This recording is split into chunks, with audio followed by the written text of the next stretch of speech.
رحمن يا رحمن ساعدني يا رحمن اشرح صدري قرآن املأ قلبي قرآن واسق حياتي قرآن. بسم اللہ الرحمن الرحیم. ماڈرن سوسائٹی اینڈ اسلام اور جدید معاشرے کے حاضرین، ناظرین، سامعین، السلام علیکم ورحمۃ اللہ وبرکاتہ. آج میں جس موضوع کے ساتھ آپ کے سامنے پیش خدمت ہوں یہ ایک علمی موضوع ہے اور پاکستان میں علوم اسلامیہ کے M Phil P H D اور ایم اے کے جو تحقیق کے طلباء و طالبات ہیں ان کے لیے اس کے اندر مختلف عناوین بیان کیے گئے ہیں. اس لیکچر کا عنوان ہے سیرت النبی صلی اللہ علیہ وسلم میں تحقیقی موضوعات.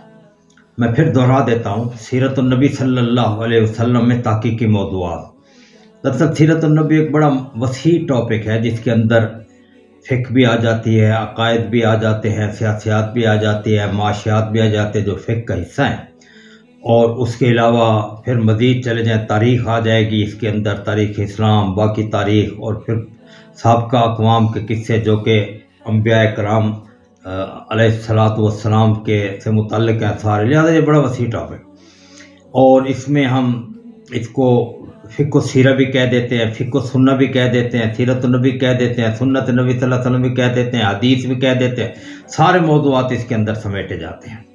لہٰذا یہ بہت وسیع ٹاپک ہے اور اس کے اندر فقہی ٹاپک بھی آ جائیں گے، اس کے اندر عقائد کے ٹاپک بھی آ جائیں گے، اس کے اندر تاریخی ٹاپک بھی آ جائیں گے، اس کے اندر جو ہے وہ اصول فقہ کے ٹاپک بھی آ جائیں گے، اصول حدیث کے ٹاپک بھی آ جائیں گے. سارے وہ سیرت النبی کے اندر تمام آ جاتے ہیں کیونکہ علوم اسلامیہ ایک ایسا سمندر ہے کہ جس کا کوئی کنارہ نہیں ہے. آپ دنیا کو کوئی علم لے لیں جس قسم کے بھی علم ہے اور اس کے ساتھ اسلام کا نام لگا دیں اور اسلام کی روشنی میں وہ علوم اسلامیہ کا ٹاپک ہو جائے.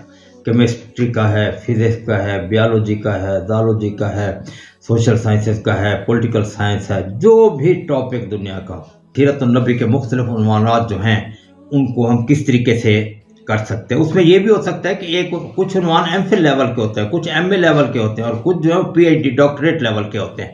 اب ان کو علیحدہ کرنا یہ ہماری ذمہ داری ہے کہ ہم دیکھیں بھی اس کے اندر مواد کتنا ہے اور اس کا حجم کتنا ہے اور اس ٹاپک کے اثرات کتنے ہیں. ان تمام کو دیکھ کے ہم نے آگے چلنا ہے. پھر یہ بھی ہے کہ بسا اوقات ایک ٹاپک جو ہے وہ پی ایچ ڈی کا نہیں بن سکتا، تو ہم دو ٹاپک بنا لیتے ہیں، دو کو مرج کر لیتے ہیں ایک دوسرے کے ساتھ اور اس طریقے سے تین کو کر لیتے ہیں. ٹھیک، جیسے اب مثال کے طور پہ مختلف آج کل یونیورسٹیز میں چل رہا ہے کہ پردے کے احکام، تو اب پردے کے احکام ٹھیک ہے اور پردے کے احکام کے بارے میں منتخب تفاسیر کا تجزیاتی مطالعہ. اب اس میں ہم 2 تفاسیر، 3، 4، 5 رکھ لیتے ہیں، ان کا دیکھتے ہیں بھی. تدبر القرآن میں امینہ اسلائی صاحب نے کیا موقف اختیار کیا ہے، مولانا مودودی رحمۃ اللہ علیہ نے کیا موقف اختیار کیا ہے، مفتی احمد شفیع صاحب نے کیا موقف اختیار کیا ہے، اور پھر غامدی نے جو تفصیل لکھی اس کے اندر کیا موقف اختیار کیا ہے. اور اس کے بعد پھر مزید جو اس قسم کے لوگ ہیں 3-4، اچھا عرب کے ہیں مفتی محمد عبدو، ان کی جو شاگرد تھے انہوں نے تفسیر مراغی لکھی، علامہ رشید رضا رحمۃ اللہ علیہ انہوں نے کیا موقف اختیار کیا. اس پہ ہم ایک پی ایچ ڈی کا تھیسس لے آتے ہیں. لہذا یہ ہے کہ یہ ضروری نہیں ہے کہ ایک ٹاپک ہو، اس ٹاپک کو جوڑ توڑ کر یہ اتنی کم از کم M Phil P H D اور ایم اے کے جو تحقیق کے طلباء ہیں ان کے اندر اتنا مادہ ہونا چاہیے کہ وہ 2 ٹاپک کو توڑ کر یا ان کو ملا کر یا ان کو ایک دوسرے کے ساتھ پیبند لگا کے ایک نیا ٹاپک تیار کر لیں. تو لہذا یہ 3 باتیں بنیادی سطح کی تھی جو میں آپ کے سامنے رکھ رہا ہوں. اب اس کے بعد ہم آتے ہیں مختلف ٹاپک جو ہے میں ان کو آپ کے سامنے بیان کرتا چلا جاؤں گا. سب سے پہلا ٹاپک یہ ہے کہ اپنا دور جدید میں اسلامی شریعت کے مطابق طریقے انتخاب، یعنی دور نبی صلی اللہ علیہ وسلم میں سیرت النبی کے تناظر میں ہمارا طریقہ انتخاب کیا ہونا چاہیے، کیونکہ ہماری بنیاد تو دور نبی صلی اللہ علیہ وسلم ہے. اور آپ کو پتہ ہے کہ رسول حضرت ابو عزیز رضی اللہ تعالیٰ عنہ جب خلیفہ بنے تو انہوں نے جو سب سے پہلے پوچھا قرآن میں یہ ہے موجود ہے، تو پھر کہنے لگے میں نے تو نہیں پڑھا. پھر پوچھا حدیث میں موجود ہے، اور پھر پوچھا ہاں بھئی کوئی اور اپنی رائے رکھتا ہے. تو بنیادی ہماری لہذا جو دور حاضر میں طریق انتخاب ہے، سیرت النبی کی روشنی اس کا جائزہ لینا پڑے گا کہ رسول اکرم صلی اللہ علیہ وسلم نے اس زمانے میں جو طریق انتخاب کیا بتایا۔ مثال کے طور پہ طریق انتخاب سے مراد ہے کہ آپ نے مختلف عمال کو منتخب کیا، آپ نے مختلف جگہ لوگوں کو بھیجا۔ جیسے مشہور روایت ہے کہ یمن کے لوگ آئے، انہوں نے کہا کہ ہمیں ایک ایسا شخص دیں جو امین ہو تاکہ وہ ہمارے تمام فنڈ وغیرہ اور جو اپنا مالیات اکٹھا کر کے آپ کو بھیجے۔ آپ نے کہا میں صبح آپ کو دوں گا۔ تو صبح کی نماز میں سارے صحابہ بیٹھے تھے، تو حضرت عمر رضی اللہ تعالیٰ فرمانے لگے کہ میں سر اٹھا کے اونچا اونچا دیکھتا تھا کہ رسول مجھے دیکھیں۔ رسول السلام پھر ادھر دیکھا ادھر دیکھا، میں پھر سر آگے کروں تاکہ مجھے دیکھیں مجھے۔ تو آپ نے پوچھا کہ حضرت عبیدہ بن جراح کدھر ہے؟ یا رسول اللہ، میں آپ نے کہا انہیں لے جاؤ۔ اس وجہ سے ان کا نام امین الامت پڑ گیا۔ تو یہ ایک یعنی ٹاپک ہے کہ طریق انتخاب دور نبی صلی اللہ علیہ وسلم کے یا سیرت النبی کی روشنی میں کس طرح ہونا چاہیے، اس کو بھی ہم دیکھ سکتے ہیں، اور اس کے اندر بڑی وسعت ہے اور اس کے اندر مختلف چیزیں ہیں، اور اس کے اندر اگر ہم چاہیں تو اس میں دور نبی کے بعد دور صحابہ کو بھی ملا سکتے ہیں۔ سیرت النبی اور دور خلفاء کی روشنی میں طریق انتخاب کیا ہونا چاہیے۔ آج کل کی تشنگی ہے۔ ہاں، میں ایک بات اور بھی بھول گیا کہ جو بھی ٹاپک ہو زندہ ہو اور تازہ ہو، اور آج کے لوگوں کے لیے لائک ہاٹ کیک جو ہے اس طرح وہ اسے لیں، اور آپ کی جو تحقیق ہے وہ چھپنے کے لیے چھپنے کے لیے نہ ہو، کیونکہ تحقیق دو قسم کی ہوتی ہے۔ آپ نے سیدھے گھر کے اندر چھپا کے رکھ دیا تو یہ تحقیق چھپنے کے لیے لیا، اور اسے چھپوایا، لوگ اسے لے رہے ہیں اور وہ اسے استفادہ کر رہے ہیں۔ لہذا پہلا ٹاپک یہ بنتا ہے۔ اس کے بعد دوسرا ٹاپک جو ہے وہ یہ ہے کہ دور نبی صلی اللہ علیہ وسلم میں جو آج کل کے دور میں پارلیمنٹ کے ممبران ہیں ان کی شرائط جو ہے، اب اس کو دیکھا جائے گا کہ دور نبی صلی اللہ علیہ وسلم میں پارلیمنٹ کے ممبران کی شرائط کیا تھے۔ اس میں پارلیمنٹ تو نہیں ہوتی تھی، لیکن بہرحال آپ مجلس شورا کے لوگوں کو بلاتے تھے، مشاورت ہوتی تھی، اور ان سے ہم نے اخذ کرنا ہے، اور اس میں دور صحابہ کو بھی ہم ملا سکتے ہیں۔ تو سیرت النبی صلی اللہ علیہ وسلم اور سیرت النبی اور سیرت خلفائے راشدین کی روشنی میں اپنا جو پارلیمنٹ کے ممبران کی کیا خصوصیات ہونی چاہیے۔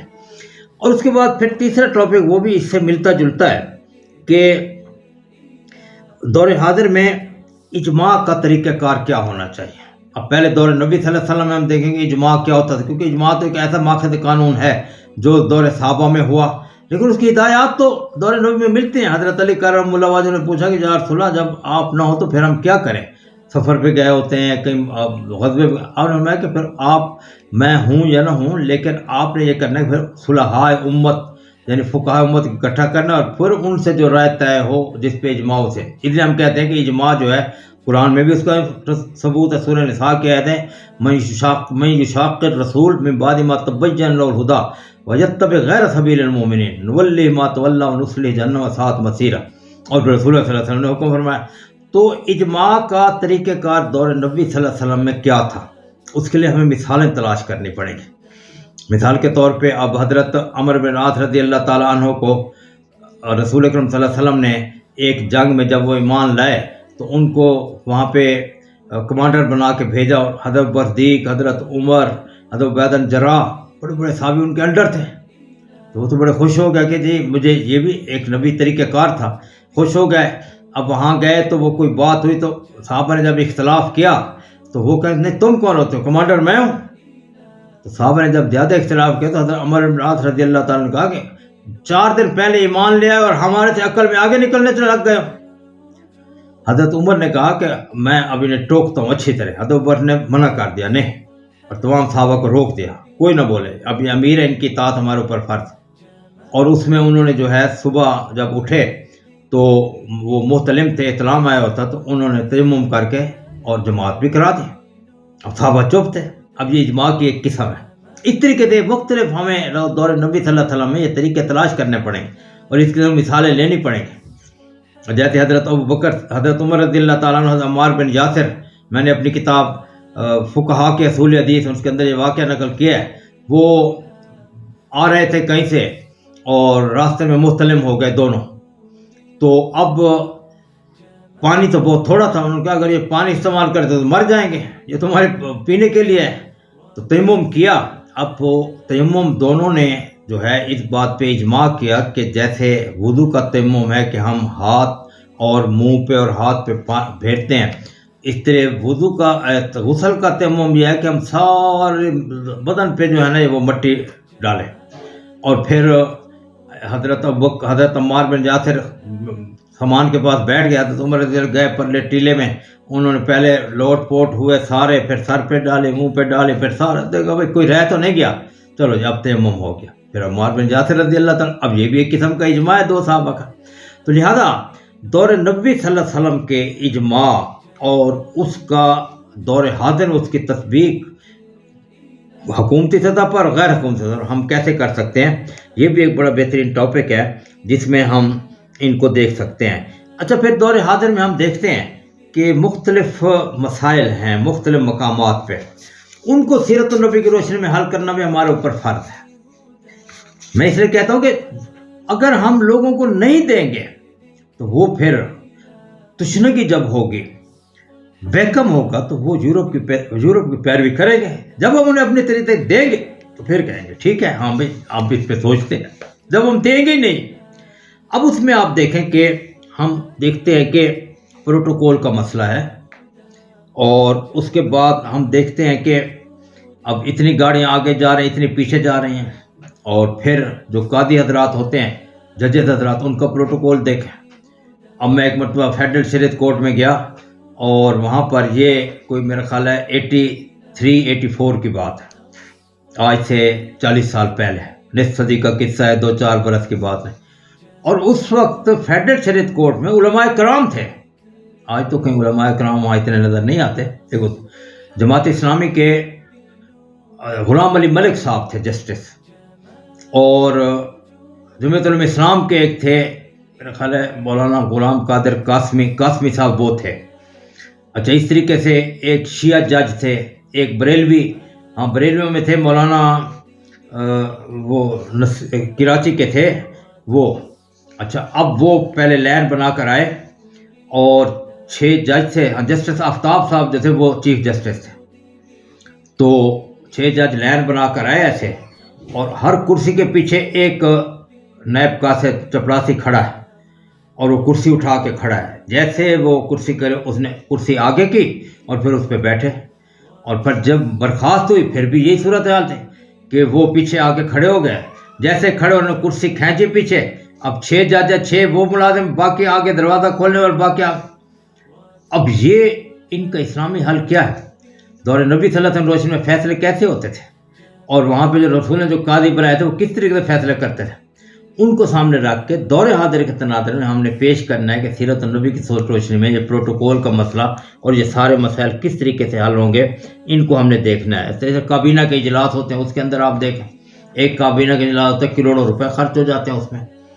اور اس طریقے سے یہ جو اپنا ججز کا آنا جانا, اس پہ کروڑوں روپے خرچ ہو جاتے ہیں. آج پاکستان ویسے تو مقروض نہیں ہے, تو اس کے بارے میں بھی ہم نے بتانا ہے کہ کابینہ کے اجلاس کا رسول صلی اللہ علیہ وسلم شورا بلاتے تھے, اور اس کے اندر جو آپ کے وزراء ہوتے تھے وہ بھی بیٹھتے تھے.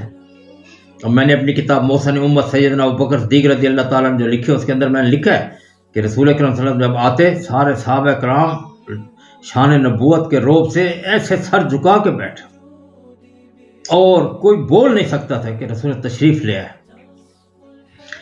اور اس کے بعد جب آپ بیٹھ جاتے تو پہلے حضرت بردیق, حضرت عمر کا آپ کے دائیں ہاتھ پہ جگہ ہوتی مخصوص, وہاں بیٹھ تو ادھر دیکھتے تو آپ دیکھ کے بردیق حضرت عمر کو مسکراتے, وہ آپ کو دیکھ کے مسکراتے. اس کے بعد پھر سارے صحابہ کرام کے دلوں میں جان آتی, اور پھر وہ کوئی اس قابل ہوتے کہ بولتے. اب یہ اس سے ہم نے اخذ کرنا ہے پروٹوکول کس طرح ہوگا, کیسے ہوگا, اور سارا.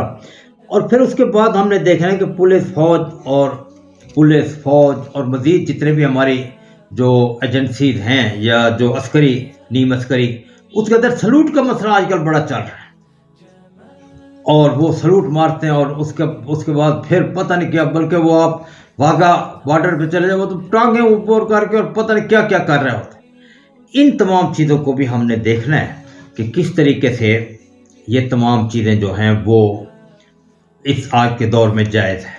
اور پھر اس کے بعد آج کل کا ایک بہت بڑا نظام ہے نظام وکالت. نظام وکالت کا سیرت النبی صلی اللہ علیہ وسلم کی روشنی میں ہم نے جائزہ لینا ہے کہ اس کی کیا حیثیت ہے، کس طرح دور نبی میں تھے یا نہیں تھے، کیونکہ دور نبی میں بھی تو آخر مقدمات ہوتے تھے، ایک نے روز کے مقدمات آتے تھے اور ان کی روشنی میں ہم سارے آپ فیصلہ کرتے ہیں۔ تو وکالت کا نظام اور یہ پورا ایک جو ہے جان جائیں وکیل وکیل وکیل وکیل۔ علامہ اقبال نے کہا نا کہ کیوں حائل رہیں خالق و مخلوق میں پردے، پیران کلیسا کو کلیسا سے ہٹا دو، میں ناخوش و بیزار ہوں مرمر کے تلوں سے، میرے لیے مٹی کا حرم اور بنا دو۔ تو اب یہ جو نظام ہے اس کے بغیر آج کل کے وکالت کے نظام کے بغیر جناب چل ہی نہیں سکتا، اور وہ کس طریقے سے اس کی شرعی حیثیت ہے، دور نبی صلی اللہ علیہ وسلم میں تھا نہیں تھا، اس میں دور صحابہ کو ملا سکتے ہیں اگر چاہیں تو اور اس کے بعد اسے دیکھ سکتے ہیں۔ تو لہذا یہ جو نظام ہے اس کے بھی ہم نے جائزہ لینا ہے کہ اس کے اندر کس قسم کی نظام ہے اور اس کو کس طریقے سے ہم حل کر سکتے ہیں، اور اس میں جو ہے کس طریقے سے ہم اس کو اسلامائز کر سکتے ہیں۔ اس طریقے سے دور جدید میں جو پریس کا کردار ہے اس کو بھی سیرت النبی کی روشنی میں ہم لیں گے۔ اس زمانے میں بھی ایڈورٹائزمنٹ ہوتی تھی، اور اس زمانے میں بھی لوگ جو ہوتے تھے وہ پریس ایک شعراء اور اس قسم کے جو ہوتے تھے یہ سارے پریس کا کردار ادا کرتے تھے ہر طرف۔ اب اس کو جو ہے دور جدید کی طرح ہم کہاں تک لے کر جا سکتے ہیں؟ آج صحافت جو ہے وہ ایک بہت بڑا، بلکہ دنیا میں جو پریس ہے یہ دنیا کو بدلنے کا بہت بڑا طریقہ ہے۔ آپ دیکھیں کہ اس وقت انٹرنیشنل اسٹیبلشمنٹ جو ہے اس نے جو جس طریقے سے مختلف چیزوں کو پیش کرتی ہے وہ کہاں سے کہاں ہو جاتا ہے کہ ہم اس میں دیکھتے ہیں کہ حق کو باطل، باطل کو حق، رات کو دن، دن کو رات بنا کر پیش کر دیتے ہیں اور لوگ اس کے پیچھے چل پڑتے ہیں کیونکہ ان کے پاس اور کوئی ذریعہ نہیں ہوتا۔ لہذا پریس جو ہے اس کے بارے میں بھی ہم نے دیکھنا ہے کہ کس طریقے سے یہ پریس جو ہے یہ اپنا کردار ادا کرے سیرت النبی صلی اللہ علیہ وسلم کی روشنی۔ اچھا، اس کے بعد پھر ہم مزید آگے چلیں، کیونکہ میں نے آپ کو بتایا کہ قیامت تک سیرت النبی ہمیں گائیڈ کرتی رہے گی، احادیث ہمیں گائیڈ کرتے رہیں گے، ہماری رہنمائی کرتے رہیں گے قیامت تک، بلکہ قیامت کے بعد بھی کریں گے میدان حشر میں اور قبر کے اندر اور اس کے بعد سارا بارہ۔ تو ہمارے فقہ میں مختلف اصطلاحات ہیں، دارالکفر ہے، دارالعدل ہے، دارالاسلام ہے، دارالحرب ہے، دارالامان ہے، دارالدعوہ ہے، اس طرح کئی اصطلاحات ہیں۔ اب ان اصطلاحات کا سیرت النبی کی روشنی میں یا دور نبی صلی اللہ علیہ وسلم کی روشنی میں جائزہ لے کر اور پھر دور حاضر میں ہم نے اس کی تصدیق کرنی ہے کہ اب پہلے زمانے میں مسلمان جو تھے وہ ان کا غلبہ تھا، اس لیے ساری چیزیں تھیں۔ آج تو مسلمان مغلوب ہیں۔ ہم پاکستان کے اندر بھی اب آپ دیکھیں کہ فلسطین کے لیے کسی نے آواز اٹھائی تو وہ کوئی اسٹیڈیم تھا اس کے اندر انہوں نے اریسٹ کر دیا، اور ابھی پاکستان کے اندر یہ صورتحال ہے کہ ابھی میں اسلام آباد رہتا ہوں، اسلام آباد کے جوائنٹ سیکرٹری نے نکالا ہے کہ تمام مدارس میں ڈانس کو بچوں کو کرایا جائے، عورتیں مرد، اور پنجاب گورنمنٹ نے پورا نوٹیفیکیشن نکالا ہے کہ جو ڈانس رواج دے گا اس میں جو فرسٹ آئے گا اسے 20,000 دیا جائے گا، جو سیکنڈ آئے گا اسے فرسٹ آئے گا 50,000، 20,000، 30,000 سارا۔ اب بتائیں، اب یہ دارالاسلام ہے کہ یہاں پہ جو بھی حکمران آتے ہیں اسلام کو پہلے آپ دیکھیں ضیاء الحق کے دور میں اسلامک اسٹڈیز کمپلسری ہوئی تھی، وہ کمپلسری ختم ہوئی، اس کے بعد پھر اس کو جو ہے ایف اے تک رکھ دیا گیا۔ ایف اے میں بھی اپنا 100 نمبر کا پرچہ، 50 نمبر پاک اسٹڈی اور 50 نمبر اسلامک اسٹڈی، اور جو 50 ہے اس کے اندر سے بھی جہادی آیات اور باقی سارے نکال کے بس ایسے ایک جمع خرچ، زبانی جمع خرچ کے طور پہ وہاں رکھ دیں گے۔ اور یہی صورت ہے، آپ دیکھیں کہ سعودی عرب میں آپ کیا ہو رہا ہے، آپ کے سامنے ہے کہ وہ ساری چیزیں بدل رہے ہیں۔ کہتے ہیں وہاں پہ انہوں نے جو حرم کی حدود میں غیر مسلم تھا وہ بورڈ ہٹا دیے، اور بعض روایات آ رہی ہیں، بہرحال اس کی تصدیق کرنی ضروری ہے۔ ان جاءکم فاسق بنبأ فتبینوا، قرآن مجید کا حکم ہے، تو وہ اپنا مسجد نبوی میں بھی کفار کو دعوت دے رہے ہیں۔ اور ابھی ایک خبر آئی ہے، پتہ نہیں کس نے اڑائی ہے، کہ جولائی کے بعد وہ مدینہ مکہ کو اوپن سٹی قرار دے دیں گے۔ اب جس سے دیکھیں ابھی جو دبئی میں آئے، رسول نے فرمایا کہ میں نے عرب کی سرزمین کو شرک سے پاک کر دیا، اور وہاں پہ وہ بت خانے بنا رہے ہیں۔ تو اس لیے ان تمام جتنی بھی اصطلاحات ہیں دور نبی صلی اللہ علیہ وسلم کو سامنے رکھ کے اس کی دور حاضر و تطبیق کا ہم نے جائزہ لینا ہے کہ اب دارالکفر کون سا ہے. آج دیکھیں جسے بھی کوئی اسلامی مملکت جو ہے وہ تباہ و برباد کرنا چاہتے ہیں اپنے ملک میں، وہ امریکہ میں جا کے پناہ لے لیتا ہے، برطانیہ میں پناہ لے لیتا ہے. امریکہ بھی اسے پناہ دیتا ہے، برطانیہ بھی دیتا ہے، اس کو ہر قسم سہولتیں دیتے ہیں. آپ کے سامنے سارے آپ دیکھ لیں، آپ سعودی عرب کے جو وہاں سے باغی بھاگے وہ وہاں بیٹھے ہیں، پاکستان میں الطاف حسین اور باقی جتنے وہ وہاں جا کے بیٹھ جاتے ہیں. اس طریقے سے سارے ہندوستان نے اب جو ہے ڈاکٹر ذاکر نائک کو نکالا تو وہ اگر جائیں لندن تو فوراً ان کو پناہ مل جائے گی. کوئی انسانی حقوق کے علمبردار ابھی تو ملیشیا میں ہے وہ، اور اس کے بعد لیکن وہ بھی. تو اب اس صورت میں دارالکفر کیا ہے، دارالاسلام کیا ہے، دارالعدل کیا ہے. اب عدل کی حال دیکھیں پاکستان کے اندر، آپ دیکھیں کہ اگر آپ نے عدل چاہنا ہے، انصاف چاہنا ہے تو 3 چیزیں آپ کے لیے ضروری ہیں. ایک عمر نوح، دوسرا صبر ایوب، حضرت ایوب علیہ السلام والا صبر، اور تیسرا قارون کا خزانہ. یہ 3 چیزیں آپ کے پاس ہوں گی تو آپ کو عدل ملے گا، انصاف ملے گا، ورنہ نہیں مل سکتا. میرے دادا جان نے اپنے کزن پہ مقدمہ کیا تھا، وہ دونوں لڑتے لڑتے 50 سال ہم چھوٹے ہوتے تھے، وہ آ رہے ہیں جا رہے ہیں، ختم ہوا. اس کے بعد ہمارے والد صاحب اور ہمارے جو چچا تھے جو کزن کے بیٹے تھے دادا جان کے، ان کے ساتھ ہوتے ہوتے اور آخر میں انہوں نے گھر میں بیٹھ کے کوئی 50-60 سال بعد فیصلہ کیا بھی چھوڑو یار، یہ تو اب دھکے کھا کھا کھا کھا کے ہم خود دھکا سٹارٹ ہوتے جا رہے ہیں، تو اب اس کو ہم گھر میں فیصلہ کریں. اور فائل وہیں کہ وہیں رہ گئی اور سارے. تو لہذا ان چیزوں کو بھی ہم نے بنیاد بنا کر اور اس کو ہم نے دیکھنا ہے کہ کس طریقے سے اب ان کا کردار ہوگا. اچھا آپ دیکھتے ہیں کہ آج کے دور میں دو صنعتیں بہت رواج پا رہے ہیں. ایک فلم انڈسٹری اور ایک ڈرامہ سازی کی، اور ان کے ذریعے سے نیک کام بھی ہو سکتا ہے، برے کام بھی ہو سکتے ہیں. یہ بات نہیں کہ نہ ہو، دونوں کام ہو سکتے ہیں. اب جیسے یہ میں آپ کے سامنے بیٹھ کے یہ لیکچر ریکارڈ کرا رہا ہوں تو یہ تصویر ہے، تصویر کے ذریعے اور ان چیزوں کے جو دو جدید ذرائع ہیں ان کے ذریعے سے میں صحیح کام بھی کر رہا ہوں اور غلط کام بھی کر سکتا ہوں، دونوں کام میں کر سکتا ہوں. تو اس صورت میں یہ ہے کہ ہم نے ان کا بھی جائزہ لینا ہے کہ کس حد تک ان سے ہم صحیح کام لے سکتے اور کس حد تک نہیں لے سکتے. تو ان کو بھی ہم نے دیکھنا ہے کہ یہ جو سارے ہمارے پاس موجود ہیں ان کو کس طریقے سے ہم اپنا اسلام کے لیے لا سکتے ہیں، اور ان کی شرعی حیثیت کیا ہے، کیا یہ صحیح ہے بھی صحیح یا نہیں ہے، اس کو بھی ہم دیکھیں گے. کیا یہ صحیح ہے نہیں یہ بھی دیکھیں، اور ان کے ذریعے سے ہم اسلام کا کیا رول ادا کر سکتے ہیں اس کو بھی ہم دیکھ سکتے ہیں. لہذا یہ ٹاپک جو میں بتا رہا ہوں اس کو ایک دوسرے میں مرج بھی کیا جا سکتا ہے، ایک دوسرے سے علیحدہ بھی کیا جا سکتا ہے. ایک ٹاپک سے کئی ٹاپک بھی نکالے جا سکتے ہیں. جیسے میں نے پہلے ابتدا میں آپ کے سامنے پشاور میں خواتین پر گھریلو مظالم یا خواتین کے حقوق کی پامالی وہ ٹاپک دیا، اور اس کے بعد میں 4-5 ٹاپک بتائیں. تو لہذا یہ آپ نے اپنے ذہن کو چلانا ہے. جو ایم فل PhD اور جو تحقیق کے اسٹوڈنٹ ہیں MA لیول، وہ اپنے ذہن کو چلاتے ہیں، وہ جامد ساکت نہیں ہوتے ہیں، منجمد ذہن نہیں ہوتا، بلکہ ان کا ذہن جو چلتا ہے اور پھر نئے نئے ٹاپک ان کے اندر آتے ہیں، اللہ تعالیٰ ان کو مدد بھیجتے ہیں، پھر وہ سارا کام چلتا ہے. اس لیے علامہ اقبال رحمۃ اللہ فرمایا کہ جو نئے نئے ٹاپک لائے وہ ایک دنیا میں کامیاب ہے.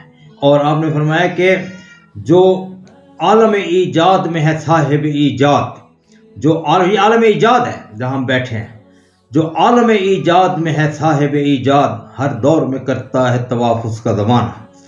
اب نئی نئی چیزیں لائیں، لوگ پڑھیں گے انہیں حیران ہوں گے، اور پھر اس کے مطابق ان کو جس کے اندر جذبہ ہوگا، جو سلیم روح ہیں اس پہ عمل کریں گے اور پھر اسلام کی طرف راغب ہوں گے. تو اس طریقے سے پھر ہم آگے چلتے ہیں تو ہم دیکھتے ہیں کہ اپنا اور جو ٹاپک ہیں دور نبی صلی اللہ علیہ وسلم میں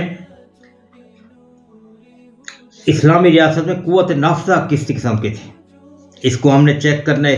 قوت نافذہ کون تھی، کس طریقے سے وہ اپنا جو ان کے احکام ہوتے تھے ان پہ عمل ہوتا تھا. اس طریقے سے رقص سرور، سینما بینی، سگریٹ نوشی، اخلاط مرد و دن، ان کا ہم نے جائزہ لینا ہے. اور پھر ہم نے اپنا جو دور نبی صلی اللہ علیہ وسلم میں فقیہ صحابہ تھے ان کو ہم نے لینا ہے کہ دور نبی صلی اللہ علیہ وسلم فقیہ صحابہ کون کون سے تھے. اس کے آگے میں مزید لاؤں گا، وہ آپ کو بتاؤں گا کہ اس کے اندر مختلف چیزیں جو آئیں گے. اور پھر ان کو ہم نے دیکھنا ہے کہ دور نبی صلی اللہ علیہ وسلم کے حکمران کون کون سے تھے. آخر آپ نے جو ہے یمن میں جو تھا ذوالقلع حمیری وہ ایمان لیا تھا آپ پہ، اور کب سرے اب یہ جو تھے قبیلہ طے کے حکمران تھے، اور اس زمانے میں جو یہ سردار ہوتے وہی حکمران ہوتے تھے. تو حضرت حاتم طائی کے بیٹے عدی بن حاتم رضی ایمان لے آئے، وہ اپنے علاقے میں حکمران تھے.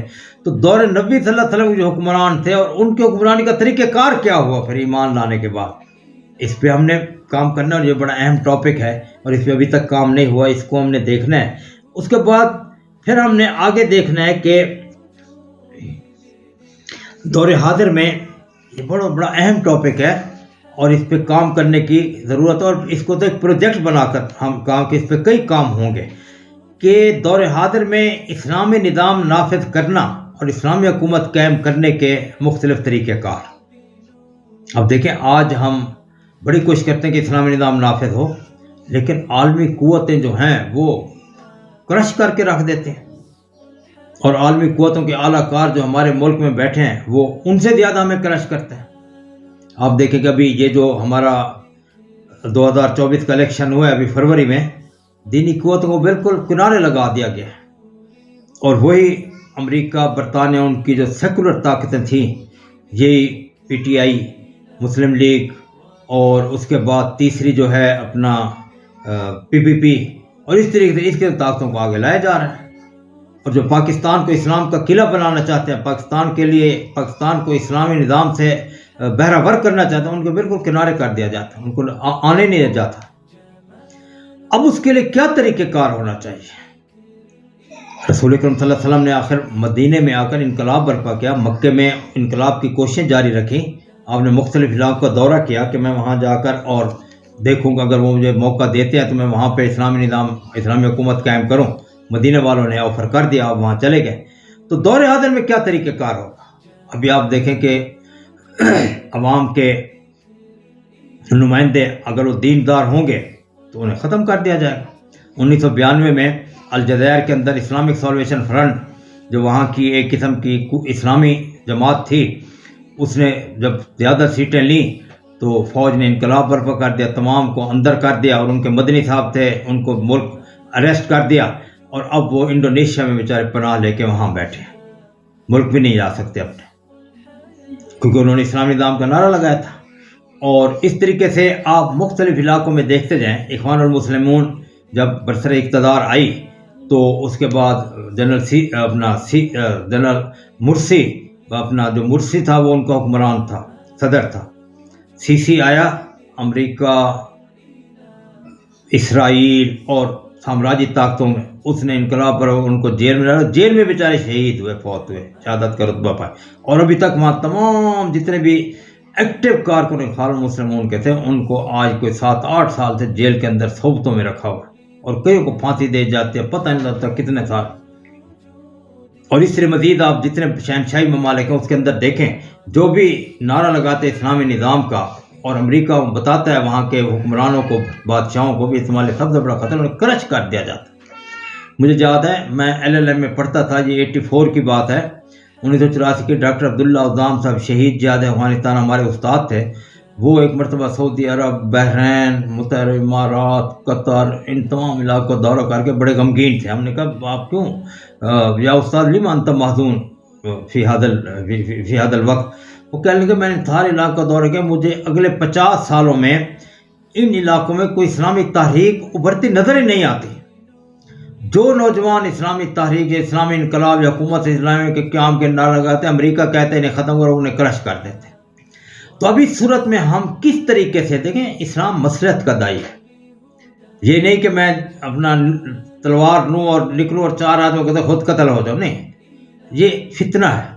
قرآن والفتنہ تو اشد من القتل، اس کی اسلام نے اجازت نہیں دی. اسلام امن کا دین ہے، محبت کا دین ہے، پریم کا دین ہے. اب دور حاضر میں اسلامی حکومت قائم کرنا، اسلامی نظام قائم کرنے کے طریقہ کار کیا ہو سکتے ہیں، اس پہ کام ہونا چاہیے، تاکہ ہماری جو دینی جماعتیں ان کے لیے ایک لائحہ عمل سامنے ہے. جماعت اسلامی کے سامنے لائحہ عمل ہے. اب جماعت اسلامی نے اس دفعہ جو ہے 2024 کے الیکشن میں تمام سیٹوں میں اپنے آدمی کھڑے کر دیے. پتہ لگ رہا تھا ہم نے ہارنا ہے، کوئی ہماری حق کھڑے کر دی. اب یہ کہاں کی دانائی ہے کہ میرے سامنے کفار کی فوج ہے اور میرے پاس جو ہے وہ 1000 اور میرے پاس جو ہے 60 ہیں، اور میں وہ ہیں بھی نہتے، ان کے پاس کوئی مومن ہے تو بے تیغ ہیں سارے، اور میں ان کو بھگاؤں جاؤ ان کی طرف، سارے شہید ہو جائیں گے، ختم کہانی، میری تاریخی دب جائے گی، کوئی مجھے پوچھے گا بھی نہیں بات۔ لہذا یہ جو اس دور میں اسلامی حکومت کے قائم کرنے کا شرعی طریقہ سیرت النبی صلی اللہ علیہ وسلم کی روشنی میں، اس کو ہم نے جو ہے ایک اپنا پورا بنانا ہے اپنا، اور اس پہ کئی لوگوں کو لگانا ہے تاکہ وہ جو ہے اس کو دیکھیں۔ اچھا، تطبیق احکام میں دور نبی صلی اللہ علیہ وسلم میں رسول اکرم صلی اللہ علیہ وسلم طریقہ کار کیا ہوتا تھا؟ تطبیق کے احکام، جو حکم آیا اس کو کیسے نافذ کرتے تھے آپ، اور اس کے لیے کیا حکم دیتے، کیا طریقہ کار اختیار کرتے تھے؟ ہم مثال تو حکم آیا ہے تعاون البر والتقوی ولا تعاون الاسم والعدوان، اب اس کا آپ نے کیا طریقہ کار اختیار کیا؟ یا طریقہ کار آئے انما الخمر والمیسر والانصاب والازلام رجس من عمل الشیطان فاجتنبوہ، شراب کو حرام قرار دے دیا گیا تمام چیز کو، اور پھر زانی کی سزا آپ نے مقرر کی، اور آپ سورہ نور میں جیسے آتا ہے الزانیۃ والزانی فاجلدوا کل واحد مئۃ جلدہ، کہ ان کو 100 کوڑے مارو۔ تو اب یہ جو تطبیق کے احکام تھا، جب قرآن میں نازل ہوا، رسول اکرم صلی اللہ علیہ وسلم خود بھی جو بات کہتے وہ بھی وہی تھی، وما ينطق عن الهوى ان هو الا وحی یوحى، اس کو کس طریقے سے نافذ کیا جاتا ہے، اس کی تفصیل جو ہے مختلف حالات کے لحاظ سے، سورہ اپنا مکی دور کے لحاظ سے علیحدہ، مدنی دور کے لحاظ سے لہٰذا اس پہ مکی دور کے لحاظ سے کام ہو سکتا ہے کہ رسول اللہ تعالیٰ بندر شریعت کا اقرب، وہ کیسے ہوا، اور پھر اس کے بعد مکی دور کی آیات میں صحابہ کرام کے حکم دیا گیا یہاں جائیں ہجرت حبشہ کا حکم ہوا، پھر دوسری ہجرت کا حکم ہوا، پھر اس کے بعد پھر فقر و ما تیسر من القرآن، یہ سارا تطبیق کے احکام دور نبی صلی اللہ علیہ وسلم میں اس کا جائزہ ہوگا، اور اس کی روشنی میں پھر آج دیکھا جائے گا کہ ہم اس دور میں مکی دور میں مدنی دور میں ہیں، تو ہم کون سا طریقہ اختیار کریں، مکی دور اور طریقہ اختیار کریں یا مدنی دور اور طریقہ اختیار کریں؟ تو یہ بھی ایک بہت اہم ٹاپک ہے تطبیق کے احکام والا، اس کو بھی ہم نے دیکھنا ہے۔ اور دور نبی صلی اللہ علیہ وسلم میں صحابہ کرام جو ہوتے تھے، وہ جو صحابہ کرام جو ہوتے تھے ان کے عہدوں کا چناؤ کا کیا طریقہ کار تھا، یہ میں نے پہلے آپ کو بتایا کہ اس میں میں نے آپ کو بتایا تھا کہ جو دور نبی صلی اللہ علیہ وسلم میں اجماع کس طرح ہوتا تھا، دور نبی صلی اللہ علیہ وسلم میں طریقہ انتخاب کیا ہوتا تھا، یہ بھی اس کا ایک حصہ ہے کہ آپ چناؤ کیسے کرتے تھے، کس طرح کرتے تھے۔ اور بسا اوقات جو ہے آپ نے ایسے آدمی کو بھی بھیجا کہ جو وہاں پہ کوئی کام نہ کر سکا، لیکن اس کی وجوہات کیا تھیں، اور یہ جو میں نے آیت آپ کے سامنے پڑھے سورہ حجرات کی کہ ان جاءکم فاسق بنبأ فتبینوا، یہ بھی ایک صحابی تھے جن کو رسول اللہ صلی اللہ علیہ وسلم نے مال اکٹھا کرنے کے لیے بھیجا کہیں سے زکوٰۃ وغیرہ، تو وہ ان کے جو رویے تھے اس کے اوپر یہ آیت نازل ہوئی۔ تو اس لیے آپ کا چناؤ کا طریقہ کار کیا تھا، اور پھر اس کا انجام کیا ہوا سارا، اور انجام کے بعد پھر آپ نے کیا ان کے اوپر سزا رکھی یا ان کو آپ نے تنبیہ کی، جو بھی تھی، یہ ساری چیزیں اس کے اندر اکٹھی ہوں گی۔ اچھا، اب اس کے بعد یہ ہے کہ دور نبی صلی اللہ علیہ وسلم میں صحابہ کرام کا مصلحتاً حدیث نبی صلی اللہ علیہ وسلم کی مخالفت کرنا، یعنی دور نبی صلی اللہ علیہ وسلم نے مخالفت کی، اور بعد میں بھی مثال کے طور پر حضرت عمر رضی اللہ تعالیٰ، حدیث شریف میں ہے کہ البکر بالبکر جلد میں و تغریب عام، کہ اگر کنوارا جو ہے اپنا، کنوارا بکنی 80 ہے میرا خیال ہے، تو کنوارا مرد اگر کسی کنواری عورت کے ساتھ زنا میں ملوث ہو جائے تو اس کو 100 کوڑے مارو اور 1 سال کے لیے جلا وطن کر دو۔ حضرت عمر رضی اللہ تعالیٰ نے ایک آدمی کو جلا وطن کیا، وہ گیا اور جا کر شہنشاہ روم کے ساتھ مل کے فوج لے، اور ایک بڑا مسئلہ پیدا ہو گیا۔ حضرت علی قارئ نے فرمایا کہ یہ جو تغریب ہے، تغریب و فتنۃ لنا، میں نے اپنی کتاب فقہا کے اصول حدیث میں سارا ذکر کیا، آپ اس کو پڑھ کر دیکھ سکتے ہیں۔ تو اب دور نبی صلی اللہ علیہ وسلم میں بھی بعض ایسی آپ کے احکام ہوتے تھے جن پہ صحابہ کرام عمل نہیں کرتے تھے، جیسے بنو قریظہ کا واقعہ ہے کہ آپ نے فرمایا تمام لوگ جو ہیں آ کر نماز پڑھیں بنو قریظہ میں عصر کی، کچھ نے پڑھی کچھ نے نہ پڑھی۔ تو وہ جو مسئلہ تھا کہ اس کو ہم نے دیکھنا ہے، اس کی کیا وجوہات تھیں، کس طرح کی تھی۔ اور شاہ ولی رحمۃ اللہ علیہ نے بھی لکھے حجت اللہ البالغ میں بعض احادیث ایسی تھیں کہ جو دور نبی صلی اللہ علیہ وسلم میں سیاسی اہمیت کے حامل تھے، جب وہ سیاسی حالات ختم ہوئے تو ان حدیث کی اہمیت بھی ختم ہو گئی۔ تو اور پھر اس کے بعد اگر وہ سیاسی حالات تبدیل ہو گئے تو پھر ان حدیثوں کے مخالف عمل ہونا شروع ہو گیا، کیونکہ وہ سیاسی حالات نہیں تھے۔ جیسے آپ نے جنگ خندق کے موقع پہ آپ نے فرمایا کہ انصاری صحابہ کو بلایا، اس میں حضرت سعد بن معاذ رضی اللہ تعالیٰ عنہ سے سعد بن عبادہ سارے جل القدر صحابہ تھے، اور کہا کہ اگر مدینے کی 25% ہم جو ہے مال وہ فلاں قبیلے کو دیں اور ان سے صلح کر لیں تاکہ وہ یہاں سے خندق میں ان سے علیحدہ ہو جائے، تو صحابہ نے پوچھا یا رسول اللہ یہ آپ کی رائے ہے یا باقاعدہ اللہ تعالیٰ کا حکم ہے؟ حالانکہ نبی کی رائے بھی اللہ کا حکم ہوتا ہے، لیکن نبی کی رائے میں 2 چیزیں ہو سکتی ہیں، رائے عدیمت بھی اور رائے رخصت بھی، لیکن اللہ تعالیٰ کے حکم ہے اس کے اندر رائے عدیمت ہی رائے عدیمت ہوگی، یہ نقطہ آپ ذہن میں رکھ لیں۔ تو رسول اللہ نے میری رائے ہے، تو گویا کہ یہ آپ نے رائے رخصت کے طور پہ یہ پالیسی اختیار کی۔ صحابہ نے کہا کہ ہم نے تو دور جاہلیت میں ان کو کچھ نہیں سمجھا، تو اب جب اسلام نے ہمیں ایک جذبے سے مالا مال کر دیا، اب ہم ان کو یہ اپنا خراج یا یہ چیزیں دیں، یہ رسول اللہ نہ کریں۔ ہم نے ٹھیک ہے۔ اب دیکھیں اسی وقت آپ نے مشاورت کی، انہوں نے آپ کے خلاف رائے تھے، لہذا اس کا بھی ہمیں جائزہ بڑا اہم ٹاپک ہے کہ دور نبی صلی اللہ علیہ وسلم میں مصلحتاً یا سیرت النبی کی روشنی میں حدیث نبی کے مخالف عمل اور اس کا تحقیق کی جائے، ان تمام کو ہمیں دیکھنا پڑے گا۔ تو میرا خیال ہے کہ مجھے اپنے اس لیکچر کو 2 حصوں میں تقسیم کرنا چاہیے، یہ اب کافی ٹائم ہو گیا ہے، تو اب میں دیکھ رہا ہوں ہاں نماز کا ٹائم بھی ہو گیا تقریباً، تو باقی چیزیں میں پھر اس سے اگلی دفعہ لاؤں گا۔ تو یہ آخری چیز میں آپ کے پیش کر رہا ہوں وہ یہ ہے کہ یہ جو دور نبی صلی اللہ علیہ وسلم میں رسول اللہ جتنے احکام دیے تھے ان کو اصول فقہ کے ماہرین نے مختلف پیمانوں کے اندر جانچ کر ان کا مختلف نام رکھا۔ مثال کے طور پہ یہ حکم فرض ہے، یہ حکم واجب ہے، یہ حکم حرام ہے، یہ حکم مکروہ ہے، یہ حکم مندوب ہے، یہ سنت ہے، یہ سنت موقدہ ہے، سنت غیر موقدہ ہے، اور اس کے بعد پھر یہ جو ہے حرام لذاتے ہی ہے، حرام لغیر ہی ہے، اور اس طریقے سے یہ مباح ہے، مباحات میں آ جاتا ہے۔ اب کیا سیرت النبی کی روشنی میں ان کے اندر کوئی مزیدگی ہو سکتی ہے؟ اس کا جائزہ لینا پڑے گا۔ ٹھیک ہے، انہوں نے کام کیا ہے، وہ بھی ہمارے طرح انسان تھے، اللہ تعالیٰ نے برین دیا، وین دیا ان کو، فقہاء کرام کو، صحابہ کرام کو، تمام کو، انہوں نے کام کیا ہے۔ آج ہم بھی سوچیں اس پہ۔ اب جیسے میں نے کوئی تقریباً 10 پوائنٹ میں نے لگائے کہ قرآن مجید کے موجودہ ہونے کے چند جدید پہلو۔ اب جب بھی ہم مطالعہ کرتے ہیں جس تفسیر کا، اس کے اندر قرآن مجید اعجاز قرآنی کا صرف ادبی پہلو ہوتا ہے، لسانی پہلو ہوتا ہے، اس کے علاوہ کوئی پہلو نہیں ہوتا۔ میں نے 10 نکالے کہ قرآن مجید دل کی بات کو بتا دیتا ہے، قرآن مجید کے اندر حقوق و فرائض جو ہیں یہ اس کا معجزہ ہے، قرآن کی تاریخ بولتی تاریخ ہے، زندہ تاریخ، اس طریقے سے۔ تو 10 چیزیں میں نے پیش کی ہیں، اللہ تعالیٰ مجھے توفیق دے میں جلدی اسے چھایا بھی کروا سکوں۔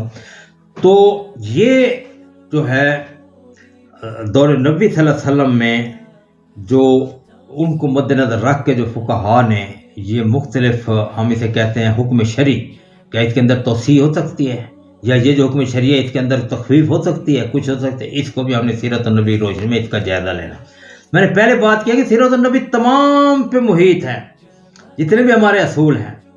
میں نے اپنی کتاب اسلامی اصول فقہ میں علوم اسلامیہ کی ترتیب نقل کی ہے کہ پہلے قرآن مجید ہے، اس کے بعد پھر قرأت ہے، پھر اس کے بعد احکام القرآن ہے، پھر تفسیر ہے، پھر حدیث ہے، پھر سنت ہے، پھر اصول حدیث ہے، پھر اس کے بعد سیرت النبی ہے، پھر سارے علوم، تصوف بھی ہے اس کے اندر، سارے عقائد وغیرہ سارے، اور لسانی علوم بھی سارے۔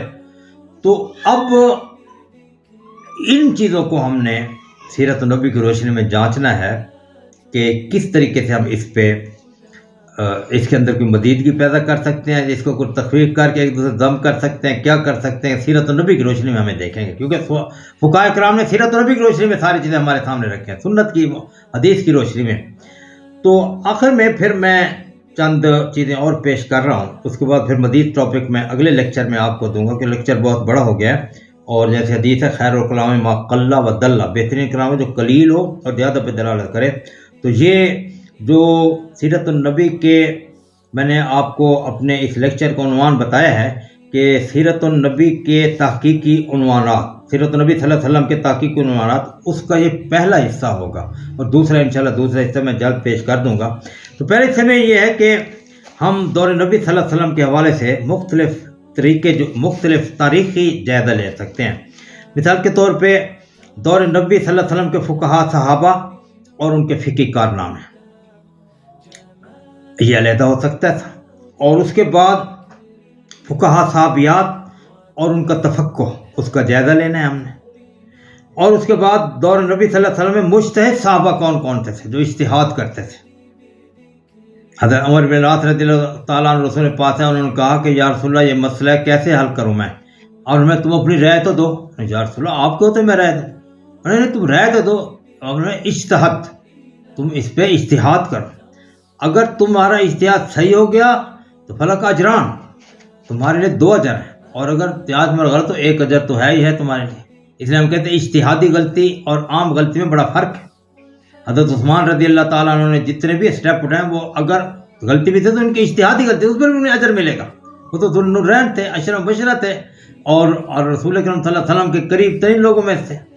اور جب آپ کی دوسری بیٹی ان کے عکس میں فوت ہوئی تو آپ نے کہا کہ امت میں تمام مداز ہے جس کی بیٹی حضرت عثمان کو ضرور تھے، اتنا آپ کو ان سے پیار تھا، اور پھر آپ نے بڑے کارہائے نمایاں سر انجام دیے۔ تو اس لیے جو مجتہد صحابہ تھے اور پھر مجتہد صحابیات بھی دیکھیں، ان کو بھی تلاش کریں۔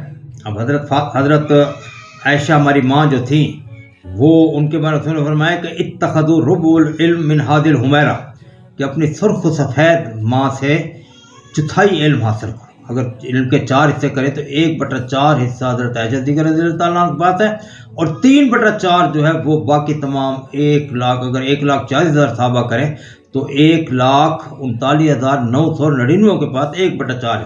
اب دیکھیں کیا مقام ہے، جسے مجتہد صحابیات بھی اور تھیں، ان کو بھی ہم دیکھ سکتے ہیں۔ اور اس کے بعد پھر یہ بھی ہے کہ مجتہد صحابیات، اور پھر ہم دور جدید میں جو خواتین ہیں، دور زمین میں جو خواتین ہیں، ان کے لیے مجتہد بننے کا طریق اس میں واضح کر سکتے ہیں کہ یہ کیسے مجتہد بن سکتے ہیں۔ آپ دیکھیں کتنا ظلم ہے کہ ہم نے مساجد سے خواتین کو نکال دیا، اور مدارس میں بھی جو خواتین ہیں ان کو اس طریقے سے نہیں پڑھایا جاتا مردوں کو پڑھایا جاتا ہے۔ لیکن رسول اکرم صلی اللہ علیہ وسلم کے دور میں خواتین تو کہاں سے کہاں ہوتی تھی۔ آپ دیکھیں کہ میں نے ایک ٹاپک دیا تھا PhD کا کہ دور نبی صلی اللہ علیہ وسلم میں خواتین کے لیے خصوصی وحی کا نزول، خواتین کے لیے خصوصی وحی کا نازل ہوتی تھی۔ اور آپ دیکھیں کہ حضرت خولہ بن سالبہ رضی اللہ تعالیٰ عنہ حضرت کے پاس آپ بیٹھیں، 28ویں سورہ مجادلہ 28ویں پارے کی پہلی سورت انہی کی شان میں نازل ہوئی، اور وہ گفتگو کر رہی تھی، حضرت عائشہ صدیقہ رضی اللہ گھر میں تھیں کہ مجھے پتہ نہیں لگتا کیا کہہ رہی ہیں، اور رسول اللہ ساری لا رہے تھے نہیں یہ نہیں ہو سکتا، اور وہ لڑ رہی تھی نہیں یا رسول آپ کچھ کریں، کس لیے آپ رسول ہیں، رسول کا کام ہے وہ لوگوں کو ریلیف دے، یہ آپ کیا کہہ رہے ہیں، نہیں یہ ہو تو قرآن مجید وہی نازل ہوئی، قد سمع اللہ قول التی تجادلک فی زوجہا وتشتکی الی اللہ واللہ یسمع تحاورکما ان اللہ سمیع بصیر۔ اب آپ دیکھیں کہ کس طریقے سے ان اللہ سمیع علیم، تو اب آپ ان کے لیے وہی نازل ہے۔ تو دور حاضر میں جو ہماری خواتین ہیں وہ تو بالکل دینی علم سے بے بہرہ ہوتی جا رہی ہیں۔ ہمیں ان کے لیے جب ہم مجتہد صحابیات کا ذکر کریں گے تو پھر ان کے لیے بھی ہم راستہ متعین کریں گے دور حاضر، یہ اب کیسے مجتہد بن سکتے ہیں۔ اب جماعت اسلامی کو لینے مولانا مودودی رحمۃ اللہ علیہ بہت بڑے عالم دین تھے، اب آج مفتی تقی عثمان تھے بہت بڑے عالم دین ہیں۔ دیوبند میں کون سی ایک عورت ہے جو کہ مجتہد ہے؟ جماعت اسلام میں کون سی عورت جو مجتہد ہے؟ بریلی میں کون سی عورت ہے؟ غلام رسول سیدی صاحب نے بڑا کام کیا، حدیث قرآن اور قرآن کی 2 تفسیریں لکھی، حدیث کی شروع لکھی، بہت بڑے عالم دین تھے وہ، لیکن بریلی میں کون سی عورت جو مجتہد ہے؟ لہذا جب ہم صحابہ کرام کے اپنا فقہا صحابیات کا ذکر کریں گے تو یہ چیزیں ہمیں دینی پڑیں گی کہ آج ہم کیسے صحابہ کی طرح فقیہ بن سکتے ہیں، اور مجتہد صحابہ کیسے، آج کے مجتہد کیسے بن سکتے ہیں، اور آج جو ہے ہم مجتہد صحابیات کیسے بن سکتے ہیں۔ تو یہ میری پہلی قسط ہے، انشاءاللہ اگلی قسط میں پھر اگلی دفعہ آپ کے سامنے رکھوں گا۔ تو اللہ تعالیٰ ہمیں، تو بس اس میں آپ نے یہ ذہن میں رکھنا ہے کہ تحقیق ضرور کرنی ہے، اور میرے اساتذہ کرام سے گزارش ہے کہ وہ یہ نہ کریں کہ جی وہ ٹاپک اٹھا کے پڑھیں، نہیں یہ بیکار ہے، نہیں، طالب علموں کو گائیڈ کریں۔ آخر ہمارا تجربہ کہاں چلا گیا؟ طالب علم تو بیچارہ نیا ہے، وہ تو ابھی بھی آیا، اس نے 1 سال کا PhD کا کورس کیا ہے، 2 سیمسٹر، اس کے بعد آ گیا ٹاپک لے کے، اور ہم جو 5 10 10 20 30 40 سال سے بیٹھے ہیں، ہم اٹھا کے پرے پھینک دیں، تو یہ ہمارے لیے باعث آر ہے۔ ہم ان کو گائیڈ کریں اور ان کو کوئی عنوان دیں، اور پھر طالب علم بھی اپنی کوشش کریں اور نئے نئے عنوان اساتذہ کے سامنے لائیں۔ اللہ تعالی ہمیں تحقیق کے میدان میں اپنی منزل پر پہنچنے اور صحیح اسلامی جذبے سے روشناس کر کے جنت کا تعلیم، ہماری تعلیم کو دنیا میں علوم اسلامیہ کے غلبے اور جنت آخرت میں جنت ذریعہ بنائے۔ السلام علیکم ورحمۃ اللہ۔